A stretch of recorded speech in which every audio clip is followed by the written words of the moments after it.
evening. Welcome to episode 12. Is this 12 or 11? I think it's 11. 11 of 11. Brewgooders Dynamic Duo of Beer and Comics. We did this last week and it worked really well. We opened up a beer just there now called Don't Call Me Broche, and it's a collaboration between 71 Brewing and Affinity Brew Company. We're just smelling it just before I clicked record and calling off guard, but it's a wee sort of berry flavoured beer. Yeah, the colour's this kind of rich red, almost pink. It's lovely. Lovely colour. Yeah, so we're doing a rainbow of beers for Pride Month. So this is red, obviously. We've got Top Out Scupperhead for orange.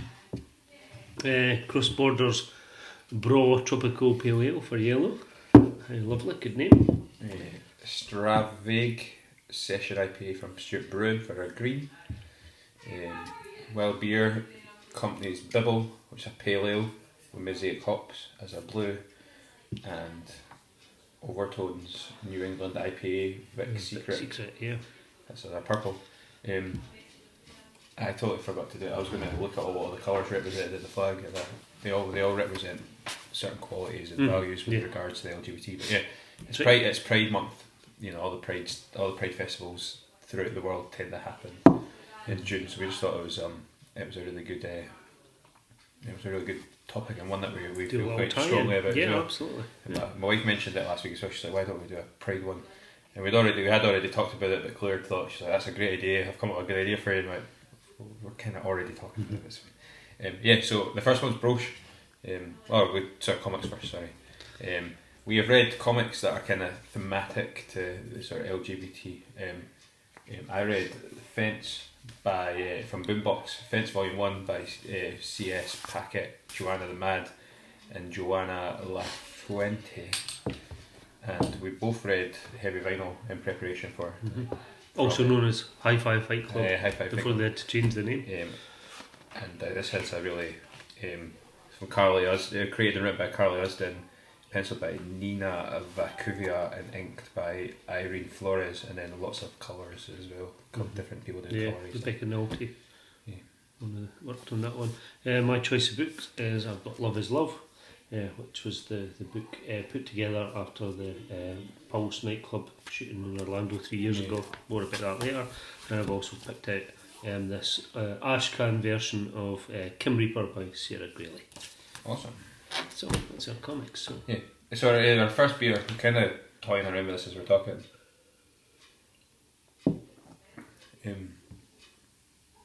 Just kind of what should we be looking for? It's a blackberry and blueberry Kolsch style beer. Quite subtle berry. It's there a wee bit.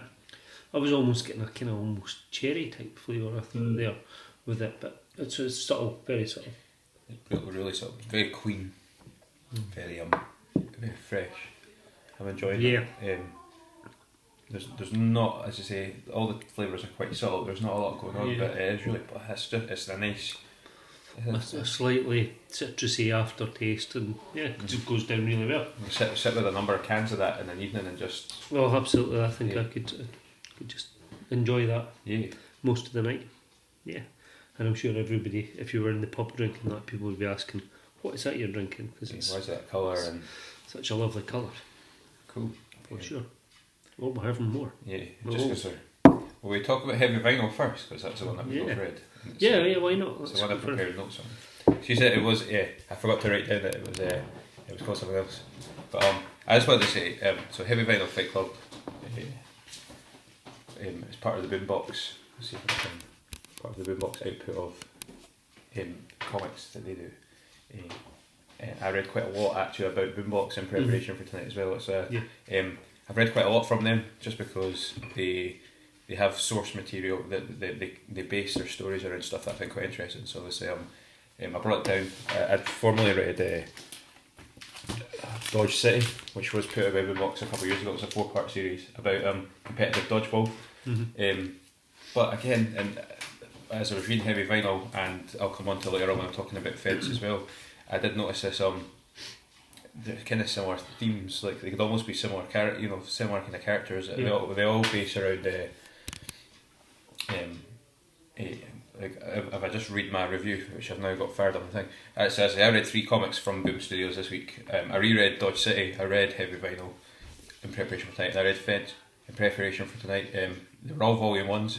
They were all they all featured a story of characters on the fringe of a new social world, where they want to be part of. It's something bigger that they're kind of standing on the outside. Also, in Heavy Vinyl, the main character, she's trying to get into. She's just started a new job set in the late 90s, and she's just got a job in a vinyl record shop and a music store, and everyone else there is just so cool and real. Like, it's kind of the coolest job she could ever wish for, really. And she spends quite a large portion of the story feeling like she's an outsider, looking in and trying to become part of that scene. Feds was exactly the same, and so was Dodge City. Dealing with emotions that you would associate with that kind of period of transition like that. Have I said too much? Have I not said enough? Have I done this? Have I done that? And actually, if I'm honest, between the 3, I found Heavy Vinyl the least engaging, which I was kind of disappointed by because I grew up. I mean, I was a wee bit younger than the characters in this, but I mean, I grew up in the late 90s, turn of the century. When these characters are about 16, 17, I was 14 at the time, so I remember going to the music shop and trying to like stand around and try and get the guy to speak to the till to recognise us as the cool kids that come to the shop and stuff like that. So it was the one I was looking most forward to because of the subject matter, but it was the one that I didn't feel like I engaged with the most. But that's really good. It's a strange little concept in the story as well. I mean, it's about a band that they all kind of love, and their lead singer goes missing, and the new girl doesn't know that the team that work in the shop have a sort of secret club that kind of investigate things in a kind of Scooby-Doo kind of way. And their secret fight club, if you like. I like that way, like we nods to things that were going on in the late 70s. They name dropped Shirley Manson at one point. Obviously, Fight Club was out in 97, 98, so that would have been quite an exciting thing at the time anyway. Yeah. Certainly, I remember Fight Club coming out and me being just a wee bit too young to watch it, and thinking the idea of a Fight Club was quite incredible. It was by no means. It was for my personal opinion. By no means a bad book. It was just the one I didn't engage with the most. I did feel like obviously I was looking at it, and this is what I noticed about BIM Studios in general from reading all 3 this week. Their themes and about gender and sexuality are handled really, really well. I thought really confidently, but really careful as well. They're not like, and we talked a wee bit about this beforehand. As a youth worker in my previous life, I attended training from organisations like LGBT Scotland and looked at LGBT rights and just how to support young people from the LGBT community within any provisions I was offering. And one of the things that was noted, and I think this is about 2014, so the research is a bit outdated now, but they noted that they looked at a week of television. They looked at a week of television and tried to count approximately how many hours of dedicated television was related to people from the LGBT umbrella in the spectrum, and they noted about 100 hours, which at the time was really, really. I think in 2014 that was noted as that's really good actually. If you go back 10 years, it's almost non-existent. But the thing that they did kind of talk about was that in a large proportion of these this media, the sexuality and the gender of characters was the main sort of driving force behind any kind of plots they were in. It was always around like, I remember EastEnders, which is a soap in the UK. They had a long running story about a Muslim character who was also gay, and obviously that was creating a lot of conflict in his home life. And then there was a lot of things going on in other soaps and stuff like that. But the sexuality was always the main sort of driving characteristic of that of that character's development within the story. What I like about Boombox is they seem to be, the sexuality of the characters and the gender of the characters, though it's there, It's not like I'm gay. This is creating tension. It just so the main character, whose name escapes me because I read so much this week when I was off work. It's been a while since I read. She has a crush with Chris. Sorry, Chris is the main character. Right. She has a crush with one of the girls in the record shop, and this is one of the sort of underlying stories throughout the whole book. But it isn't, there isn't a question of like the fact that they share a gender. They're both female characters. That's not the issue. It's just it's not the story either. It's not the story either. It's really like this girl. It's woven into the storyline. Yeah. And there was also a really subtle. I think one of her boss is also a lesbian or is in a relationship with another woman, and that's kept to like a frame. There's no real. That's again not part of the plot. It's just they're all getting ready to go on a mission, and so you're getting to see what home life's like. I think also one of the characters has got she has two male figures in her. She calls them both dad, and they're both preparing her breakfast. And again, that doesn't drive the plot. It's just look who she's. It is almost like that you're seeing what she's how she's preparing for her morning, and it just so happens that the two parental figures in her life are male. So I thought, as I say, when I was maybe looking at it from how is sexuality going to be handled in this, how's gender, and actually that's so irrelevant with regards, and I think Boombox is really clever at that. It acknowledges that people come from different backgrounds and have different sexualities and genders and approaches to how they engage with the world, but it isn't. It doesn't matter. It's not. It's irrelevant at all. It's about a group of people that are trying to deal with the fact that they're it's just diverse people. Yeah, absolutely. Just fabulous. Reflected of society. For those of you watching the video rather than listening to the podcast, there's a little flavour of what the artwork looks like. Yeah. So it's bright, it's colourful, it's got that realistic but slightly cartoon look, which is kind of popular among sort of teen audience books. Well, of course, they're the target market for it, I believe, for this. Absolutely, and for the kind of range that Boombox is doing. I had a look at Boombox, and Boombox, this whole thing is they're trying to do experimental stuff with different. It's often creator led, which is amazing. They're given Boom in general. So Boombox is part of Boom, and Boom are one of these comic companies that have some really, really interesting stuff. Because they're looking at licenses for things like they had Pixar for a long time. They had Adventure Time. A lot of the stuff that sort of not our generation, but like a lot of the stuff that's on Cartoon Network, it's Boom that carries the license through. Obviously, Lumberjanes is big. We've got Lumberjanes, Giant Days, which is big. Goldie Vance, which I've read actually, Backstagers, etc. are all kind of published. I read a wee bit about Backstagers. I think I'm going to pick up Backstagers because it's been put together by I forget his name. Is it John Tinian, who is he's a main contributor on it for. James, who does Justice League, okay, absolutely. So he's the main writer on the Justice League. The main Justice League line that I've just finished reading, so I was like, I wonder what actually if he's given. We've talked about this before in the podcast. If he can go back and grab something that I want to see what he can do when he's got full creative reign rather than having to develop. I know. I was getting interested in that as well because I've read some of James's Batman type work and superhero stuff in it, and I think he's really good at that, and I'm really interested to see that he's doing more creative own stuff. He just tweeted this week about something new that he was working on. I can't remember what it was now, but it was really interesting. And again, he was somebody that was at Dunfermline Comic Con this year. Really interesting person to talk to. I wish I had. I don't know why I didn't. I think I'd felt like I'd worn out my luck with meeting such amazing. I went to see Casper and stuff. There's an incredible range of guests. So it was a great privilege to meet some of these people at the event. So we're going to crack on with another beer. Everything is good, and I do suggest everyone checks out and forms their own opinions on it. It wasn't my favourite of the comics from Boombox I read this week, but you should absolutely check it out. So this is on. It's a Top Out. Top Out's Copperhead. And it looks like Iron Brew. Wow. It does. But yeah, it's a ginger beer as well. Yeah, supposedly a ginger. Oh, it's very ginger.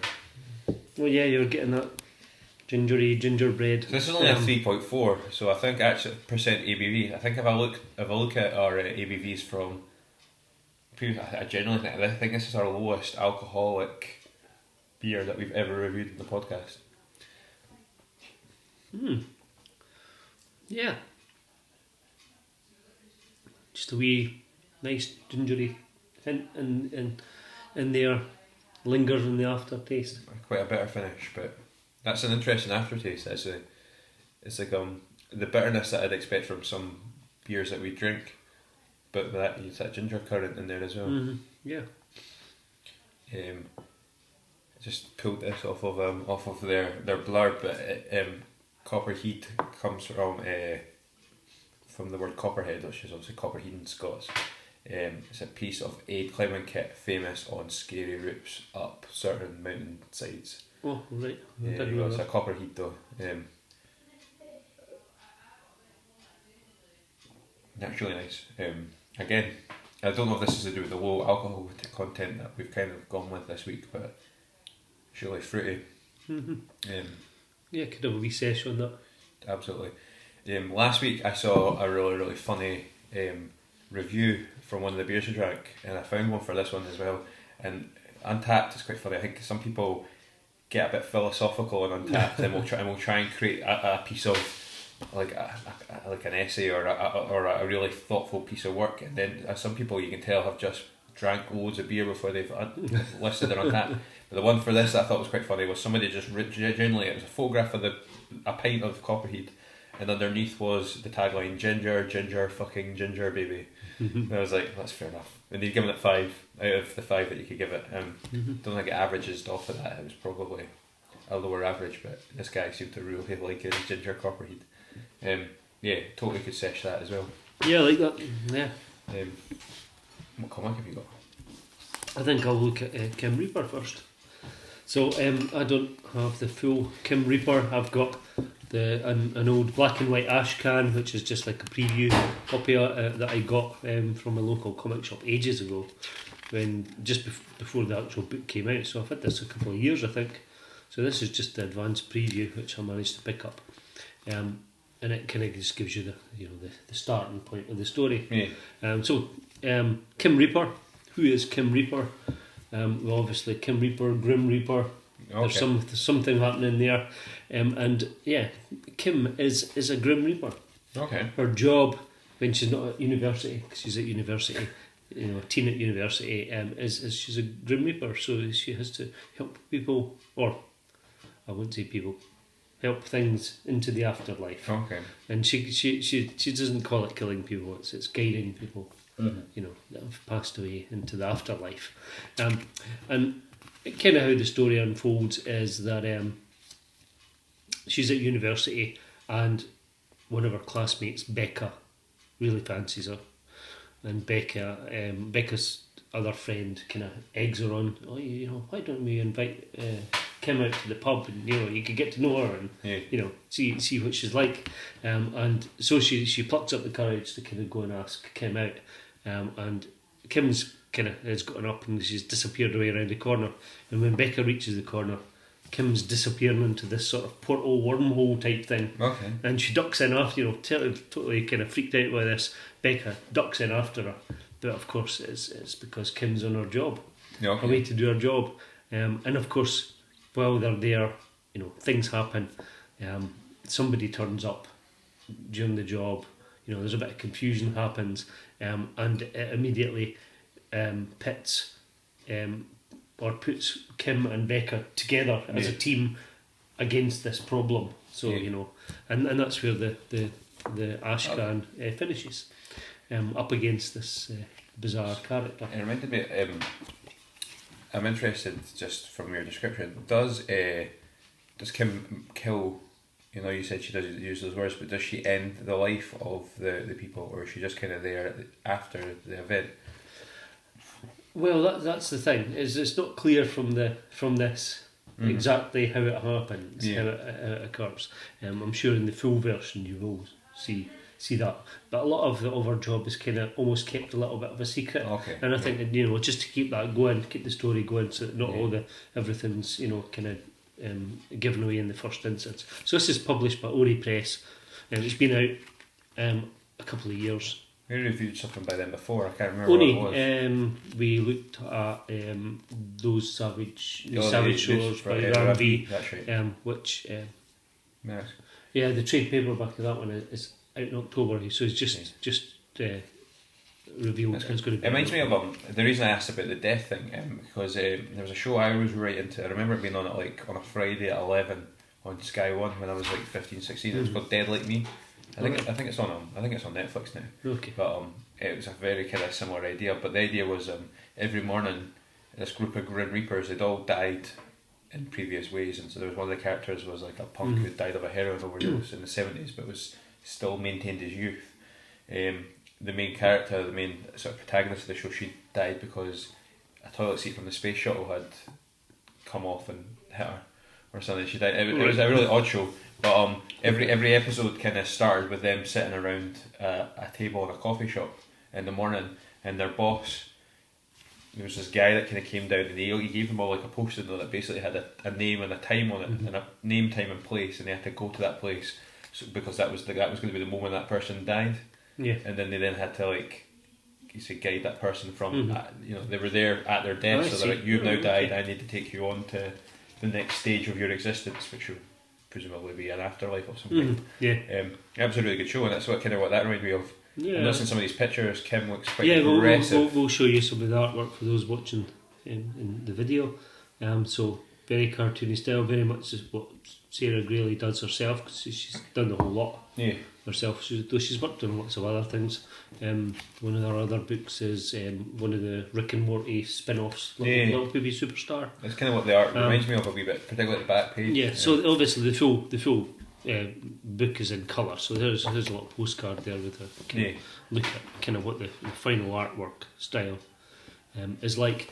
So again, an interesting little story about this person doing this unusual job, and kind of tapped onto the story is that there's possibly a blossoming romance between the two female leads. That's good.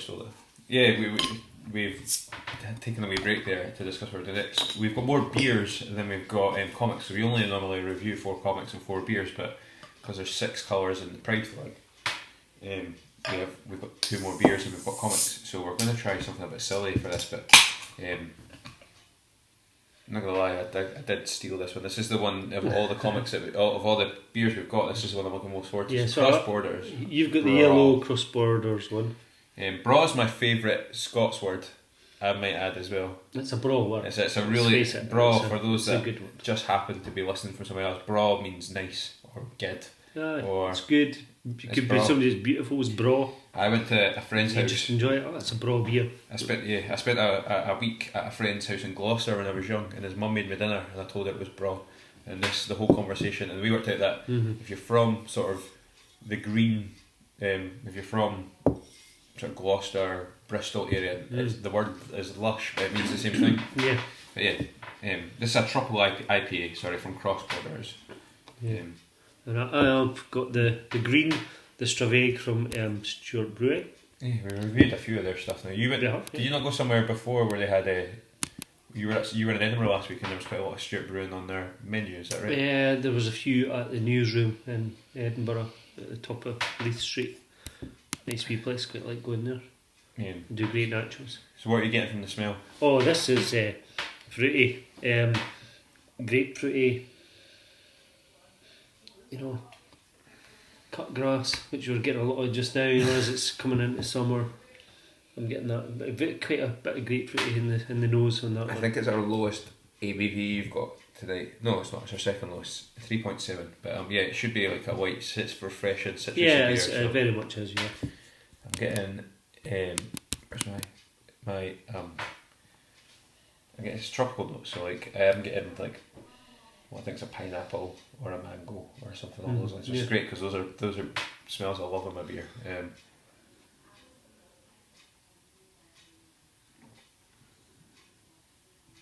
It's not as punchy as I'm used to with some of these tropical IPAs that we get up Yeah, at the shop. the same with this sort of grapefruity one. You sometimes get that, you know how just grapefruit juice, you get that kind of bitterness after. Not getting that with that. It's quite a thin finish. Stuart Brewery, of course, do that. They do a really nice grapefruity beer that we've reviewed. Did we review it? Did we? No, I think we did. When we were in some of the brawl. We were in that. Was it Desert? They had the one. Was it the First World Problems? Oh yes, that was really grapefruity. That's certainly my favourite Stuart Brewery beer. Yeah. This is That's nowhere near got the same flavour as First World Problems.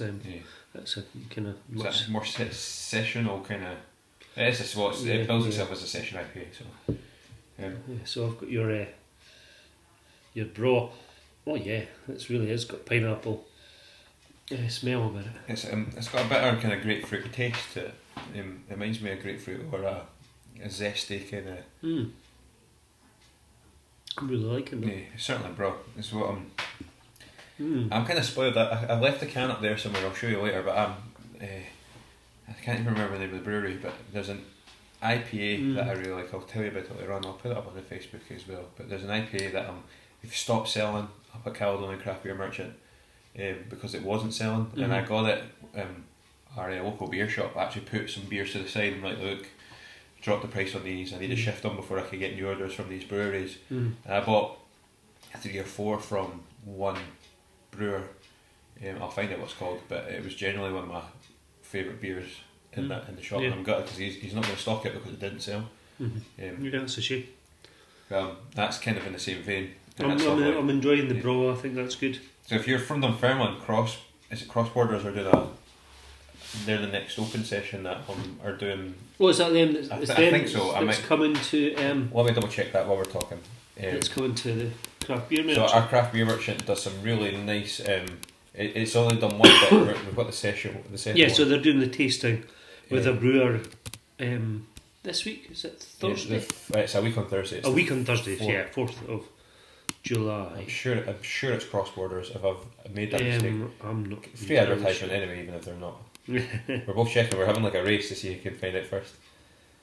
I'll let you find it because I don't want to. I'm sure it's Cross Borders though. That might be. I really can't remember. Right, should be in their events. I think it was an event, so I'm going to look up their event on Facebook because I certainly tagged that. That's one I wanted to go to. Here we go. And look what it is. The little picture they're using is bra. Yep, so there you go. I'm going to be in Fleetwood, so I was going to run a deal with you that week. I go to Fleetwood on holiday quite a lot, 2 or 3 times a year. It's lovely. I think it's lovely. When I'm down there, I'm going to go and visit a brewer and bring you up some Fleetwood beer. There's two breweries. I'm trying to find out if one of them's still in existence. There's a brewery called Three Piers, which is kind of based around the Blackpool's Three Piers, and then there's one the one based in Fleetwood called Fuzzy Duck Brewery. Nice, so I'm gonna swing by both and try and get some beers. See that when you I think that's maybe the point. It's clearly where they got that from. And then I would hope that you would go to the Cross Borders thing and grab us some beers. Yeah, sure. I'm going to go and check it out, see what they've got. That's a good start. I've never had anything by them so far. But I'm liking that, so I'm looking forward to I've going had to see another them one from them. They've got one called Wee Bra. Yeah, it's like the same kind of can, but it's like a pinkier colour. I generally got it because I like the pink colour of the can. That I enjoyed that more. I think I will actually have to try Wee Bra because I drank Wee Bra before we started this process. Yeah. So actually, I think I appreciate beers differently than I did 10 weeks ago. Yeah. I haven't even touched that yet. We'll give that a try and let's see what you think of the Stravig. It sounds more like a whiskey, Stravig. It's like kind of the lager colour, isn't it? A wee bit lighter than normal. I didn't even smell it properly there, but you said cut grass and you can totally that. That stuff, it does smell like the beer you drink in the garden, doesn't it, when you're... Yeah, perfectly sessional, I think. I'd like that in a pint, actually. I think that would taste nice out of a cask. Grapefruit, I just think that it's a fairly straightforward beer with just that wee bit of punch to it. Fruity grapefruit. ever so slight, just enough to just make it a wee bit different. I like it a lot. Yeah, it's nice. But yeah, I prefer it. I'm enjoying the bra. Yeah, so I'm really definitely looking forward to them coming to the local beer shop. I like that as well. I'm interested. I would like. We've talked about doing like a beer of the year, and we should probably start looking at what that looks like, because we've now got 11 beers that could possibly be. But yeah, I'm interested to look back at what we've drank and see what our beer. Is there a pattern between our beers of the week? And stuff. Yeah, is there something that we particularly like? That's certainly nice. I find the grapefruit. I would if grapefruit and passion fruit to be things that I'm looking for in my beers. Yeah, I'm enjoying that too. Particularly passion fruit. I think I do like in a beer. I like the Topaz. It's one of my favourites. There's some other beers recently that I've had a nice passion fruit kind of flavour. I may have a look at that as maybe do a sub podcast at some point. My second comic, I'm just going to talk about very briefly because I haven't actually prepared notes, but I bought this on recommendation from the little Shop Heroes this week. Sinead, I spoke to her about it. I was telling her what we were doing, and she suggested events. She basically suggested anything on the table. They'd prepared like an LGBT. Yeah, because it's Pride Month. They'd had a section of but she said events was really good. It's about a guy called Nicholas who is the illegitimate son of an Olympic fencing champion from the 80s, and he has kind of grown up in rough circumstances. He's got himself a scholarship to a private school, based on his ability to fence, which obviously was what his dad did. Yeah. He is kind of rough around the edges. He's kind of scrappy. He's learnt all his fencing skills from like a community centre in a rough neighbourhood. So there's a lack of finesse behind what he's trying to do, and he's moved into this all boys school to try and develop his skills. But he can only keep his scholarship if he wins a tournament, or if he comes high enough in a tournament and gets selected for the school's fencing team. Yeah, if he doesn't get onto the team, he gets removed. His scholarship gets removed. So that's sort of the at the moment that's the kind of the carrot at the end of the end of the stick. Volume 1 kind of just gets him into the school, and by the end of Volume 1 he's tournaments, and it's like second or third round. But then there's I think 24 rounds in it because it's a round robin. It was just really I thoroughly enjoyed myself between this and Heavy Vinyl. I did find I enjoyed Fence more. I think that maybe it's a wee bit more complexity in the story with regards to the character. He's they mentioned it a few times. He's the illegitimate son of a fencing champion, but the fencing champion's legitimate son is also a classmate of this boy, but they don't know that. Nicholas knows, the main protagonist knows, but no one else does. I think the fencing champion on a drunken night out got his mum pregnant, and that's kind of like, so he knows who his dad is, but dad doesn't really know of his existence. It was just really good, and like I said before, they tackle things like gender identity and sexuality really confidently but calmly, without like making it a focal point of the story. I think there's a I'll see if I can see, the art again, like Heavy Vinyl, is kind of cartoony, not overly complex but exciting enough to keep you going. I'm trying to find, there was a character that I quite enjoyed. I quite liked the let's see if I can find him. I think he was called Ethan. I'll find him. He is the school's heartthrob. So there's like, whenever he's around, there's he's brushing his beautiful hair and there's like shiny bits going on. Aidan is his name, sorry, and he's a heartthrob within this all boys school, and he's got a reputation within the school for having one night stands basically, and blowing folk off and making people feel special, and then blowing them off the next morning. But that's the story. It's not handled that he's anybody's engaging in a homosexual relationship, or it's just he is a heartthrob, and that's it. There's also another character, like as I say, it is an all boys school, and I watch a lot. Have you ever seen the program Dairy Girls? It's amazing. You should totally check it out, because everybody should watch Dairy Girls. It should be like on a school curriculum. But there's a recurring joke in that there's an English character. So Dairy Girls is set in Londonderry, and it's a group of girls, but they've got a boy in their group who is the cousin of one of the characters, but he's from England, but he's a classmate in this Londonderry school because he's English. The parents are worried that if he went to a boys' school, he would get his head kicked in for being English in a sort of predominantly. He's a Catholic, but in a kind of Protestant area. But it's handled with a tongue in cheek, and it's quite. I thought there's a character in here who's called Bobby, who is very effeminate, as you can see. I wondered if this was maybe a similar situation, which I suppose it doesn't matter, and it's so irrelevant to the story.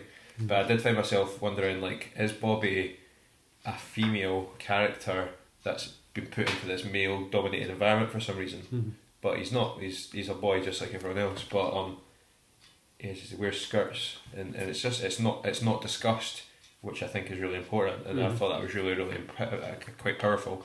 Bobby's just there. And nobody talks about Bobby's gender, and nobody mentions the point that they don't even use pronouns, and I think that's really important. And so we spoke about it a wee bit before we went to air. I went to Pride with about current kids being brought up with exposed to and not seeing anything different, because nothing's been kept from them. I guess the only way we can handle it. We can go to a Pride event in our local high street or whatever, quite happily, and mix with all the people there, and our kids are being brought up in that community. We're seeing my 3-year-old. So it's not something different for them. It's just part of the community that they live in. So my 3-year-old is going to be like a native to this kind of culture, which I think is really amazing. Because my we talked about before, my 11-year-old, even the difference in how society views LGBT rights, and it's about I think it's important. It's to normalise things. And the only way we can tackle real prejudice and real inequality in society is to recognise what is normal together, and so then things like homophobia and transphobia and all that sort of that's the shit behaviour that we need to stamp out of society, and that's the only way we can do it, I think, is if we have our children growing up in society where like actually folk are themselves and that doesn't matter, and and that's it, and that's the only way we can do it. You just accept them for who they are, and nothing's secret or hidden away. It's got a similar kind of thing to people being digital natives. That's what I thought. It's kind of got that same sort of thing, where a certain generation has always been brought up with mobile phones and computers and things around them, and they just accept that as being normal. Absolutely. Whereas previous generations had to learn and had to adapt to that. And it's just the same with sexuality as well. Yeah, absolutely. Cheers, beer. So check out Fence. I enjoyed it. It was, sorry, I didn't mention anything about who it was written by, but Boombox, I think, is a really beautiful collaboration of artists and writers and stuff. So C.S. Packet, Joanna the Mad, and Joanna Lafuente were the three main people involved in that. And it's really good, as I say. I will be checking out Volume 2, which I believe is out already, so that's really cool. 2 more beers, but we'll just do one. Let's check the Wild Beer Company, we did their Pogo, and I believe we reviewed it really well as well. Yeah, we liked Pogo, I remember that one. I found this really hard to do. I was in the comic book shop, and I was not the comic book shop, the beer shop, and I was trying to find beers that represented every colour. It actually was incredibly difficult because there was 3 or 4 of everything. However, there was lots of rainbow colours. There was lots of rainbow colours. I was quite surprised at. I grabbed one over there. I'm not going to talk about how I enjoyed it because that's irrelevant. But I grabbed ABC Brewing in Manchester. They have a beer called Juice Springsteen, and I bought it just simply because A, it's Bruce Springsteen, which is one of my favourite bands and my favourite artists, and B, the retrievals of the can. But yeah, sorry, I totally digress. Well, Beer Bibble, this is a pale ale with mosaic hops, which we've reviewed before as well. Yeah. Well, we've reviewed beers with mosaic hops in them. Sure. In fact, we reviewed one called Mosaic. Yeah, we did. That's a different smell than we've... It's not our only pale ale of the evening, but I wasn't sure what I was getting there at all. I'm assuming it's the malts and the oats. Slightly fruity, yeah, maybe. Is there caramel in there? Or? I thought so too. Yeah. I was getting a little toffee sort of Yeah, smell in there.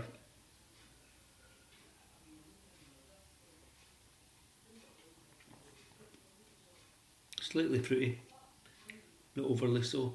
Wee bit malty. That's lovely. There's an aftertaste in there that's it's like it comes through quite hazy.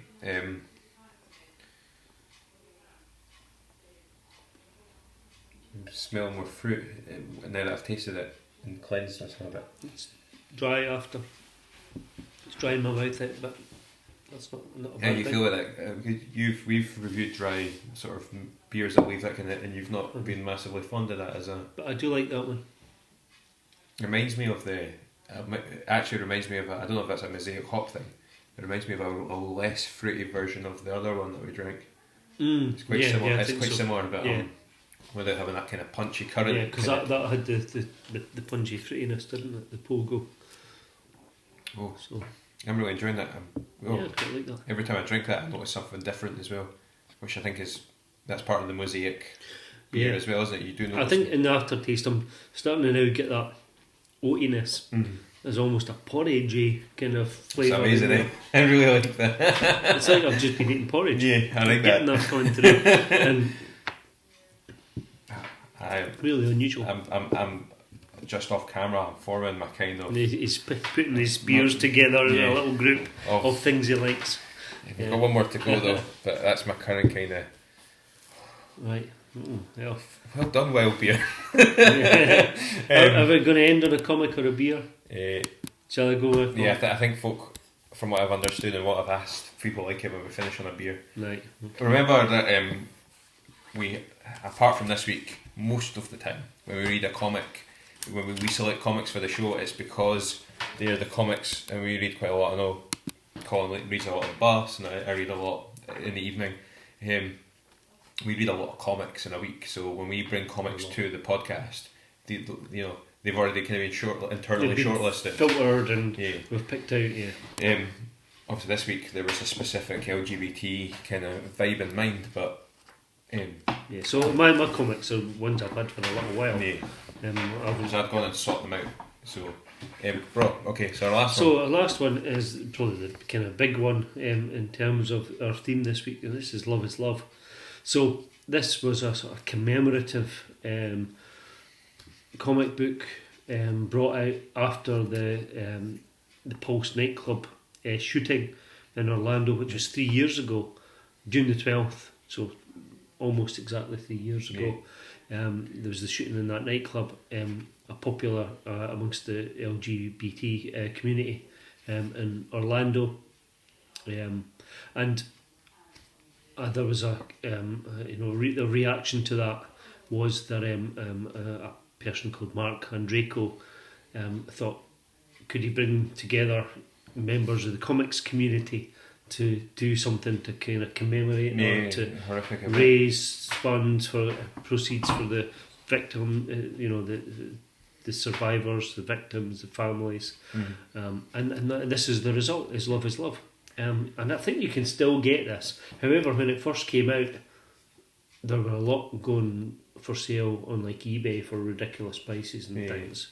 People were kind of jumping on that little bandwagon there a little bit. It's just kind of when you consider why it's even exists is horrible. But yeah, I remember not being able to grab a hold of this at the time and realising and as you say that resale market existing, but out of principle refusing. Yeah. But no, it's amazing, and this is something that I've noticed within the comic community. This kind of equality minded, uniting. Is really, really important. I've got images. I've got a similar one about Las Vegas. And it's the same sort of idea. It's bringing together of well-known people within the industry. And obviously this one's even got. Is it Patty Jenkins? She does a piece in this as well. That's right. Yeah. Who was the director of I think there's something kind of similar in.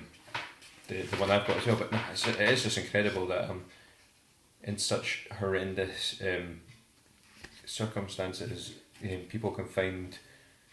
It's all about love, isn't it? It's about looking for that love and coming together. And how did you find reading it? Like I imagine it's not something we can review, is it? It's difficult to review because it's lots of short stories by lots of different people. I'll just list. I'll pick out some names that I know, like Gail Simone. We've got Morgan Spurlock, who isn't known for doing comic books, but his documentary stuff. Totally. We've got Ming Doyle. We've got Mark Miller in there, Marguerite Bennett. I was going to Jason Aaron. Jim Lee. There's a few names, and you'll know. There's a few. Brian Michael Bendis he did Spider-Man. Yeah, of course. So there's lots of big Spider-Man names. Homecoming for those that don't know.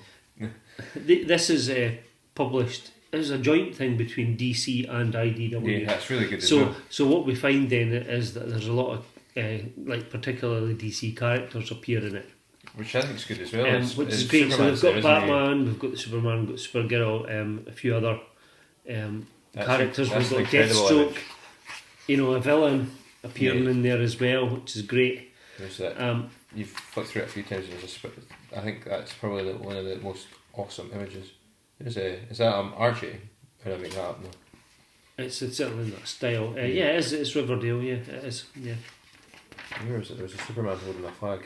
So there are well-known characters. There's stories that are about individuals that were involved in the event. There's some of the stories are actually related to the event itself. Some are telling the stories of people that were involved in it. Some are not related to that at all. It's just about a collaboration. Somebody putting in a story that's relevant and that's somehow linked to it. Some of it's just artwork, and people have provided some artwork. There's a lovely one there where it's just the same picture of a heart. But a heart from different people. It's the same heart. Yeah, it's the same heart. And we've seen kind of similar things like that for other purposes. And some artists have just provided artwork. You put a collaboration similar together, didn't you, a couple of years ago for I bought it, which was called. We did Life Support. Life Support. That was an amazing. That was a collaboration to support CHAS, which is children's hospitals across Scotland. Yeah. And there's a sort of comic con. Or sci-fi con it is in Scotland called Capital Sci-Fi Con. Happens in Edinburgh every year, and they raise an order of £75,000 every year for this charity, children's hospices. So I'd been to that event and it was really kind of swept up in what they did, and I thought it would be really good if I could get comic book people to come together and provide stories, artwork, etc., and we could put an anthology together and sell it to raise money. And amazingly, I managed to do it. I really, from somebody who's fairly obscure in the comic community to kind of be able to do it. But I think the same thing happened as happened with this, because lots of people in the comics industry know each other because they go to things like Comic Cons. It's maybe different in movies and TV. You probably don't get to meet that many people. More competitive, isn't it, as an environment? But in the comics community, you get to know people because you're at comic conventions and events, together. You always have a bit of time, to chat with people or meet afterwards for a drink or whatever. And I think it probably made it a little bit easier to make this sort of collaboration because people would know each other and they'd be quite happy to, you could quite happily just ping somebody a message on Facebook because you're friends with them or phone them up or whatever. And I found that as well with my anthology, was I was able to, just reach out directly to people when they would say and then they would say, well, actually, so and so might want to do that as well. That's really good. Really good.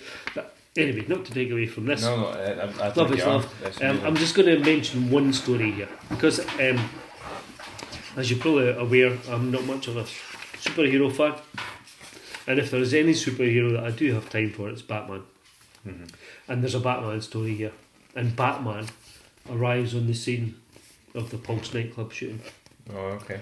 So you see Batman, you see, the victims lying on the floor, and then you see Batman, and you're the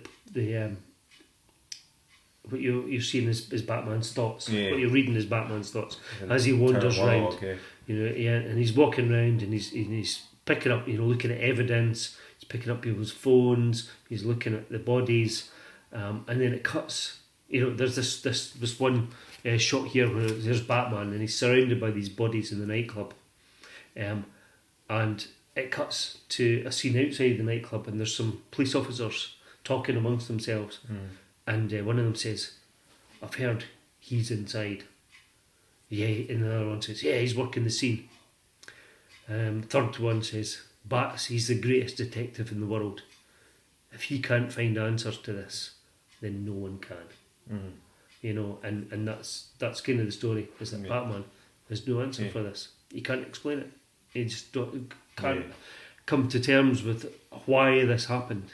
That's really powerful. Who was it? And it was an incredibly powerful little story there. Written by someone called Mark Guggenheim, who I don't know. I might check him out. I do recognise the name. Yeah. The artwork's not something I've observed. That's massively powerful. Yeah, it is, and it's just a 2-page story, quite close to the start of the book, and I thought that kind of really does kind of bring it home if you're a comic book fan. Yeah, you kind of have to understand Batman has an answer Yes, for everything, yeah, so for him not yeah, to... he sticks at it until he gets the answer. It's absolutely. just love is love. It's ultimately, it's the whole point of this. Why we're And doing it really is a beautiful book. Yeah. Some great stories in there. Some great artwork as well. You know, some of the stories are a bit more prose based. You know, not so much comic book stuff. But some of it, most of it is. You know, there's Wonder Woman, there's Supergirl, etc. That sort of reminds me of, there was a really, really funny, not a funny story, it's Her Standing Over the World. There's I can't remember his name. There was a guy who, like an astronaut man, he was the guy that did like all the stuff on the International Space Station where he was playing Major Tom and like spinning his guitar in between shots. And the American astronaut guy, and he was I thought he was super cool. I should really know his name because I thought it was really cool. He did loads of stuff. Chris somebody, isn't it? Yeah, he does a lot of stuff now in universities. He's come to Scotland a few times. But he often talked about, like, folk asked, like, what is it like to be out, like, on a spacewalk, or what's it like to look out onto Earth? And he's like, and the two things I always remind him, always repeatedly saying, was the first thing was he's like, Earth is vast, and you think just looking at it should make the most horrific noise. It's so big, and like obviously when you're out in space, looking down at or looking up at Earth, it completely it is your view. There's nothing else. You can't see anything else because it's so vast that you can't see around it or over it. And the other thing he pointed out was like you can't see any borders. You know, obviously maps. When you look at a map with like lines in it and stuff, like those are man-made constructs for books. You know, they don't exist in reality. Chris Hadfield. Is that his name? Yes, I think he's a phenomenal man. He's the well I think this was him talking around about the time of like Trump's election and the wall and that as well. And he was saying he's like there are no, but you know you can't look at if you look down on Earth you can't actually see any. There aren't any barriers dividing us. And I don't know. There was a picture of Supergirl in there looking down at Earth, and I always that's one of these things is like when you see these. Yeah, that's the lad. Yeah, I just meant well known for his very good moustache. Yeah, it's a great moustache. Just prejudice just upsets me. Inequality upsets me. Chris Hadfield. He's a good guy. Watching on video. Yeah, I don't know. He's a good guy. It's inequality and division and the idea that I don't know. I don't want to go overly political about that, but love is just that's an amazing piece. Great book if you can get it. You might not. It's what's about. It's passing the message. What it's about. Why it was absolutely inequalities. A landmark book. Yeah. From a couple of years back. One more beer. You got this from the other open evening at the So a couple of weeks ago they had Overtone Brewing was round. We have the others. So we had one of the brewers, and so it was interesting to kind of talk to them. There was a lot of people there. There was people queuing outside to get in. Me and my wife walked past because Colin was like, Colin that owns the Caledonian and Craft Beer Merchant was like, sorry Jeff, sold out, you can't get in.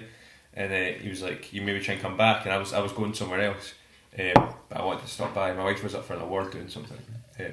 But I poked my head in to see just how busy it was, and all I could see was you standing at the door enjoying a wee beer. Yeah. Like, oh aye. So I got totally forgotten the guy's name that was there, but he was telling us about the brewery Overtone. There's like 3 or 4 of them that work there. That's all.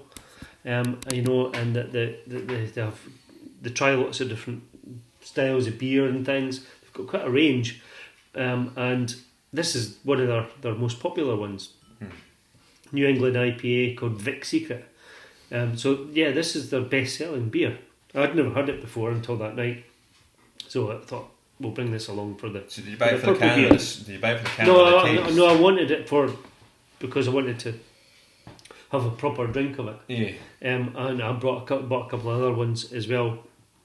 I keep sniffing it, man. It does smell incredible. So the only other Overtone that we've previously reviewed was the craft lager, wasn't it? Yeah. Oh no, we did the Kashmir craft lager. We did, which we really liked. Oh, we did the coffee one, and then we did the coffee one that we weren't particularly keen on. And I have to say that the chap from Overtone recognised me. Oh, from the podcast, and when he was handing out the coffee beer, he was like, "Yeah, you've had this before." Oh no! So I'm glad he was alright with that. I have been desperate to try some. Well, I have tried some more Overtone since then. We try to do this every week. Eh? That one beer was one that I didn't enjoy. You didn't particularly enjoy it either. It was too strong, and it was strong for us anyway. Yeah. It was too strong. I wasn't keen. How was it received by the rest of the room on the night? Some people were saying, you know what? I've been put off buying coffee beers, but I would go for that. Is what I heard. We're not putting anyone off. Yeah, we're not putting anybody off because you've got to go and try it for yourself. You should always try it yourself. So this is their most popular beer. So let's go for that. It smells wonderful. It does. It's got that passion fruit. It's got that slightly maybe mango, tropically pineapple smell about it. Yeah, there's a bit in there as well, which is typical of your New England hops. My lord, it's very hazy in colour. It sure is. It's really, really surprisingly got a lot of bitterness in it. You expect it to be, very hoppy. I think. Yeah, really hoppy. And you expect it to be more fruity. I think. The creaminess is. It's certainly got that, isn't it? No, it's just balanced as well. 6.3%. So this is by far, I think, by a good percent and a bit, our strongest. Strongest beer of the night.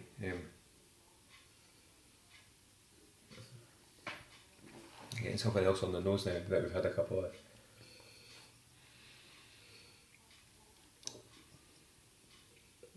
There's something floral in the smell now that I've had a couple. I don't know what it is.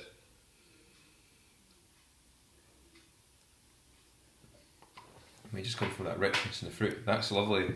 It's really. It is a good beer. It's really complicated. I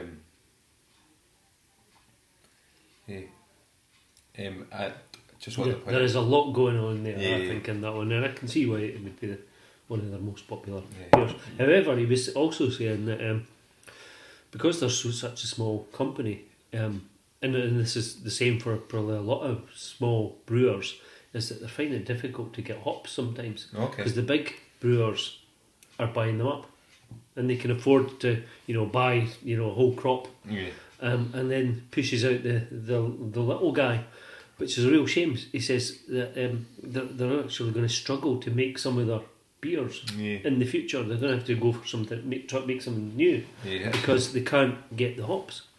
That's a real problem for small brewers. There's a couple of small brewers that I follow on Facebook and on Instagram and stuff who I know grow their own hops, but it's probably just not that much, to be honest. It's maybe not enough. That's really nice. It's really lovely. Really complicated. It definitely falls into. There's a lot in there. A lot going on. There's so many little flavours in there. I didn't really think about demand for craft beer in the last couple of years. I've read is skyrocketing. Obviously, to the point that you know, there's like flourishing, kinda, there's flourishing like businesses. ciders did, you know, I don't know how long kind of cider had that resurgence. 10 Tractor years. wine, yeah. Tractor wine has Yeah. been popular for, I don't know, since kind of Magners Yeah, suddenly that- popularised it yeah. again. I've never been a cider I've never fan. been either. I go to nights out with some of my friends, and that's all they drink. Yeah, you yeah. see that with a lot of people, yeah, Um, for sure. I was going to say something there. I totally lost. Sorry. No, you're fine. It was just another thought. I spoke to we spoke to a couple of small breweries. So we're trying to meet some of the brewers for future episodes, and we're just trying to make friends because it's a nice thing that we're doing. I enjoy doing these. I was speaking to Colin at the Caledon Craft Beer Merchant as well. He was saying it's kind of the craft beer, from what folk are saying to me anyway, the craft beer market and the craft beer culture is quite a strange one because it's constantly advancing and developing, and when we spoke to Cool and Cool Brewing, and they were talking a bit about how they're trying, you know, they when they originally got into brewing, I think it was to create new tastes, but their new tastes, and I imagine places like smaller places like Inner Bay must have the same issue as well. As consumers, we latch on to certain beers they've already provided, and as a result, you have this thing where they're trying to bring out new stuff. And I know Cool said this to us. They're trying to bring out new stuff, but there's so much demand for their old stuff that almost like demand is stunting creativity slightly, which is fascinating. Yeah, I think Inner Bay was having that issue. I think Topaz is so popular. They were actually going to stop making, I think, Topaz and Pearl, but they ended up, they're two of their most popular beers. So Topaz certainly seems, particularly in Inner Bay, where they're considered. I know Topaz just constantly, at the moment anyway, seems to be their big. I know the Caledon Craft Beer Merchant. There's been times where I've gone in and there's been a hole. You've got the Inner Bay stuff, and there's a hole where Topaz is. And I know Alex's wine shop, in Rakedan has a similar issue. Yeah. Well, I only picked up Topaz because I was in the shop and another customer recommended it and says you must try that. So that's why I picked it up that day. We're hoping in the future to have a Cool Brewing are about to bring in their beer, but they're saying they were hoping to get this one out and another one for Christmas, but they've got such a demand for what they've already got on there. I imagine like things like Baby Badger and Source Code folk want more. Yeah, so the 80s revival, which I see the 80s revivals in the shop. Yeah. And so I'm going to get that because that was a good one. That was a we good had at Dyes Beer Festival. So yeah, I'm going to get some of that. Yeah. That's good. It's interesting. It's something I enjoy learning about, and just like I imagine these are kind of workman strains for all of these companies, but it is interesting speaking to a lot of these companies and find out actually what the issues are and what's happening and how they're developing. Well, hearing from Overtone was great actually to get a little bit of an insight into the business, and we'll sure it'll be the same when I go and see Cross Borders. And in fact, spoilers for our next one. Oh, I'm excited. Yeah. Tell our audience. On Wednesday, this Wednesday, so next week's episode will hopefully, fingers crossed because things can change, but if they go as intended, it'll be another on tour episode, and we're going down to a village just outside Dunfermline called Limekilns, which is where a small brewing company called Brewshed are based, and they've invited us down to sample some beers, and I think we're going to finish up in the pub because there's one pub in Limekilns the pub in Limekilns has their beer on tap, so we're going to finish up there. But they're called Brewshed. I got in touch with them through my wife actually. My wife owns a shop in the town, and the wife of Mr. Brewshed came in to congratulate my wife for winning an award recently, and I came in at the same time and got chatting, and then it's just it's going to be really nice. The Brewshed also do t-shirts, so I'm quite excited. I'm going to see if I can I'm going to purchase a couple while we're down there. But yeah, please check them out on Facebook and Preparation or all social media. But it'll be interesting to talk to another local brewer. And he has, for those that I don't know, it's probably I've read it. I know you've read it. We have asked guests who are about to come onto the show to suggest something that they've read, or pick a comic and we try and get copies of it so that we can all read. And he's asked for Mouse, which was the which I've read. and I've read. Yeah, so I was good. like, oh, Yeah. so if you don't check it out, MAUS. It's a classic and probably one of the coolest. I'll try and bring a copy. Yeah, I'm going to try and grab one on Monday. Yeah, I know where I can get one. Yeah. So. Cool. We'll be doing that. We'll be doing it right. We'll do beer of the week quickly before we go. Beer of the week, yeah. Okay, so I noticed you moved that back. Was that you're not enjoying that as much as these two? I prefer those two. No, okay, yeah. Okay, so this is my short list. Short list. Is it your short list? I would have put that in the top 3, but I Right, certainly okay. enjoyed these two as well. Right. So, Well, okay. So in noble third place for this week is it's Overton, yeah, for sure. and then we're going to these two are going to battle out for. I'm enjoying the I think the fruitiness here. I think I'm going to have another wee taste, but I think I've got my Right. I think I know out of these two which I preferred. That'll be do fine for me. There's only a vegan fish. So Bibble was by Wild Beer Company. Wild Beer's Bibble is certainly in our top 2. Pale Ale, Big Body, Mosaic Hops. There's something quite sharp in the smell now. That is it just that punchy tropicalness in that. Beers are great. I'm not gonna. I'm just.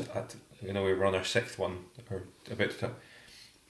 Beers are great, and what I've enjoyed on this process is even in this revisiting process that we've just done here, I'm noticing new things from this beer because we've maybe drank that one and then come back and yeah. I don't know. I'm maybe just talking. You know what? Nonsense. Did you ever used to watch people drinking wine on TV and them going on about all the notes and smells and shit? I love the wine show. You know what? The wine show, and I never got that at all. I just pick up a wine because it was fairly cheap and had substantial alcohol in it. But suddenly I've turned into that person, but for beer. Yeah. I spoke to a guy at work, one of my friends at work, and he mentioned it. I was like talking about our local town seems to be going under a bit of a renaissance. But it's because we've got a beer shop. Because we've got a beer shop, We're talking about all the new local businesses I visit. I was like, I'm in that beer shop all the time, and the guy from work was like, yeah, but you somehow have made like a hobby out of an hobby. But I've always drinking. Enjoyed trying different beers, and it's difficult. It was always difficult to get stuff that was different.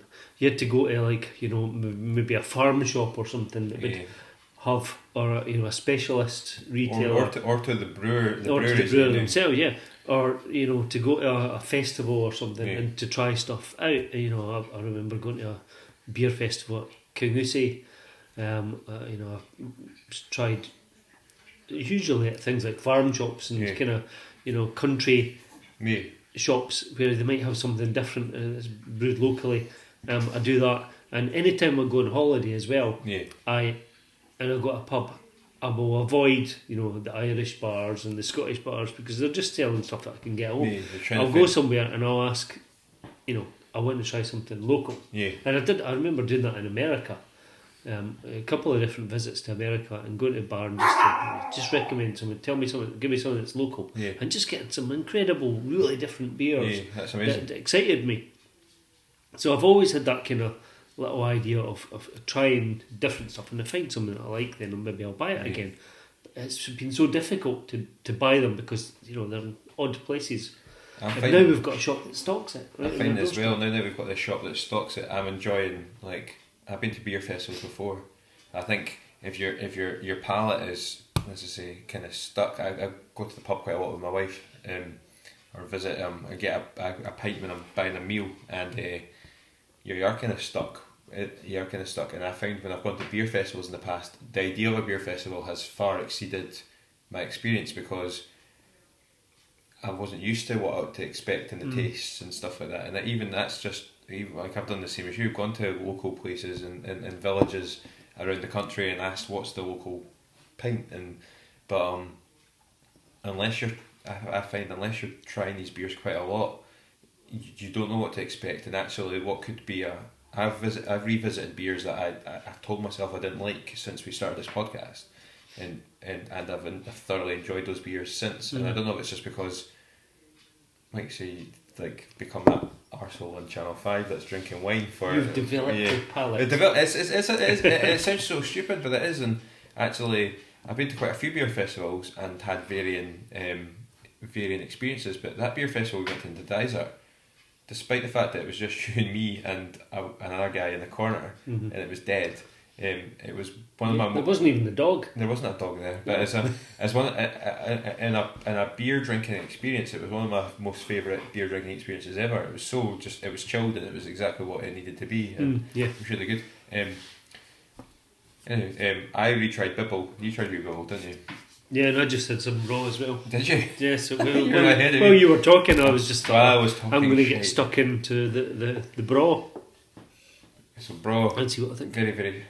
They smell. They've both got tropical smells. So I wonder if that's kind of related and why we like them both. Maybe. I'm enjoying that. I don't know if it's just the mood I'm in, but Bibble is winning for me this week of the two. I don't know how you feel. You're going to tell me bra. I was going to go for bra, I have to say, but on the second tasting, I'm going to have a last little bit of Bibble here. It's the malt in Bibble that I like. There's malt. It's just it's bringing something else to the table. The oatiness, that wee porridgey aftertaste. I think that I like that. noticed. I like about it.